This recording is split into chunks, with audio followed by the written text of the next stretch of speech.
For the first time, we have asked you not to go to work, not to see your families, and to keep your distance from each other. This is the very opposite of the Zimbabwean way, which is characterized by warmth and closeness. The vast majority of Zimbabweans have acted selflessly and with great responsibility. Like a country in wartime, you put your nation first and put aside individual needs and rights. You understood that the battle against this deadly virus, which has taken hundreds of thousands of lives around the world, is an existential threat, one which is of the proportion of a conventional war. My fellow Zimbabweans, you came together. You stood strong and united. The resolve you continue to demonstrate is admirable. And for this, I thank you most sincerely. You protected your loved ones. You protected the people of Zimbabwe. Your actions to date have saved many lives. As we continue returning to work, we must once again refocus, recalibrate, and revamp. Let us recall that Zimbabwe was in the midst of deep and broad reforms. We were reforming distortions which have bedeviled our economy for decades. We were reforming the old, creating the new, and building stronger foundations for a more prosperous Zimbabwe. We began to reform our economic landscape as well as our political space and the media space by removing antiquated laws and opening up new channels for dialogue and debate. Unfortunately, just as Zimbabwe was opening up, both internally and externally, we were forced, like much of the world, to close our societies, to close our markets, to close our borders. Ladies and gentlemen, brothers and sisters, fellow Zimbabweans, Zimbabwe must once again be open. The freedoms we promised at the outset of the new dispensation must once again be felt across the whole of our society. Freedom of assembly, freedoms of speech and religion, freedom to vote in free and open elections, freedom to flourish. Likewise, the creation of jobs, the commitment to new opportunities for our talented youth must once again be driven to the top of our agenda. We cannot and will not allow the period of COVID-19 to appear in our history books as anything more than a mere hurdle which we jumped over along the path to prosperity. As your president, I commit that we will work twice as hard, work with promise and purpose to improve your lives and to give your children a better future. It is time to accelerate our development. From the pains of the pandemic, we must now find new impetus in rebuilding. The liberalization of our economy must continue in earnest. This includes the privatization of bloated state industries, which must now be expedited. Investment commitments must now be turned into tangible jobs. Our creative people must be allowed to grow and prosper. Reforms stuck in the wheels of bureaucracy must be unleashed, catalyzed, and implemented. The time for action is now. However, as the workforce is slowly released from a painful lockdown, let us remember that we are not returning to the old normal, but to a very new normal, which must cause each and every one of us to rethink our lives. How we communicate, how we do business, how we meet and greet, and how we protect the health of our neighbors, our family, and indeed ourselves. In this new normal, we must be vigilant. We must not rest. The virus is still with us. It has neither disappeared nor been destroyed. It has neither vanished nor been vanquished. It lives amongst us. So please act with caution.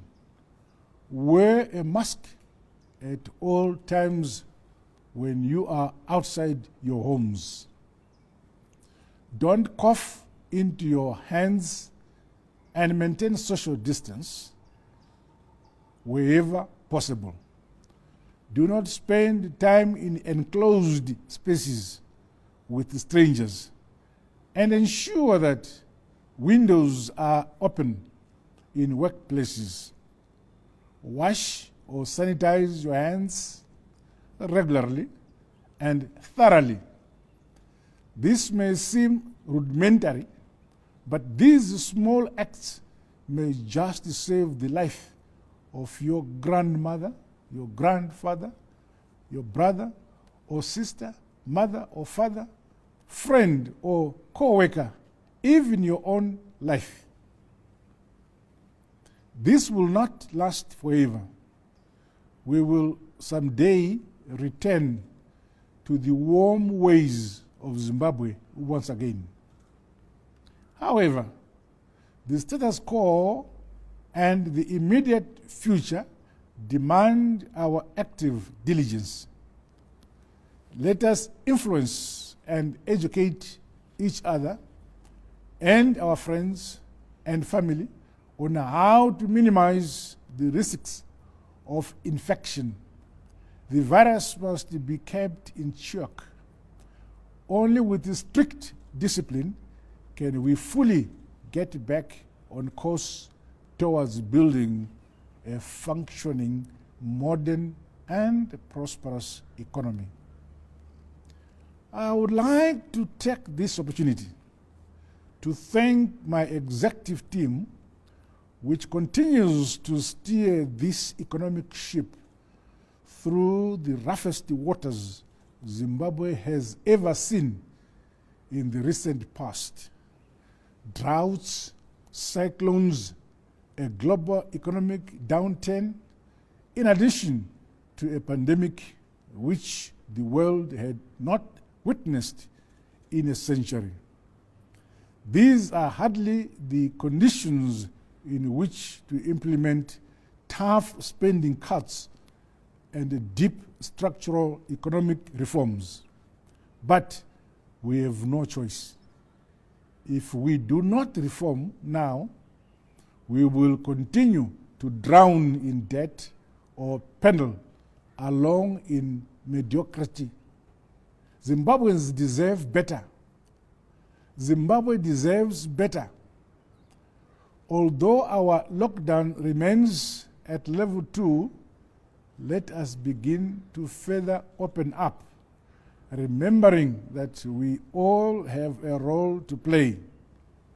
Government, hand in hand with an empowered private sector, will do all in its power to open up the economy, to provide the jobs and opportunities the people of Zimbabwe so richly deserve.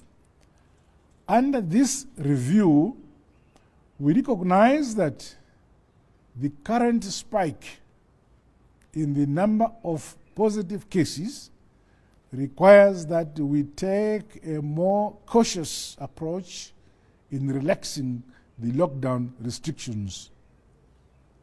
As such, the following adjustments to the lockdown are made. 1, all our people in the informal sector who have not formally registered themselves or their enterprises are directed to do so forthwith. Once they can prove that such registration has been made, they can resume their operations. Upon resuming their work, they are compelled to adhere to the laid down COVID-19 prevention requirements, such as the wearing of masks, washing or sanitization of hands, and the social distancing. 2, gathering for purposes of worship must remain at a maximum of 50 and in full compliance with all the COVID-19 prevention measures. 3, people are urged to travel when it is absolutely necessary.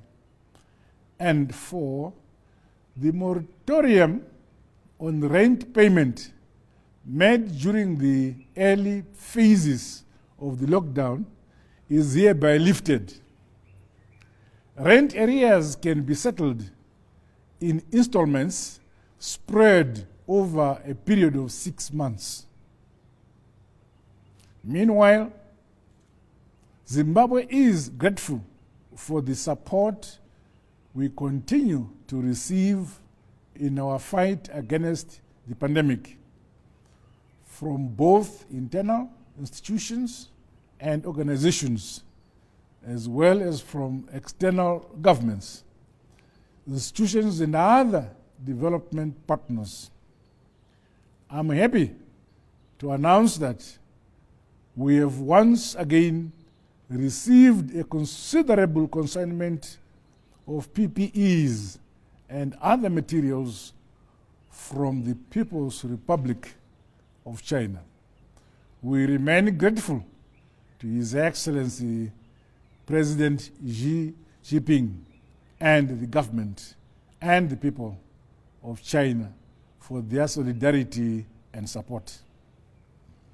I would like to applaud and congratulate the African Union through the AU Bureau for the innovative tech-driven strategies that have been developed to ensure equitable and affordable access to all materials related to the prevention and fight against the COVID-19.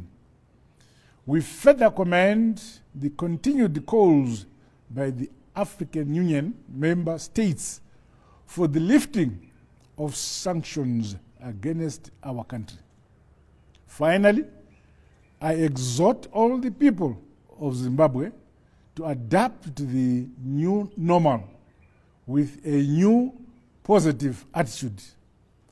We are a determined, hard-working people, a people who know how to work closely and cooperatively. United in peace and harmony, we shall overcome. God bless you all. God bless Zimbabwe, and thank you.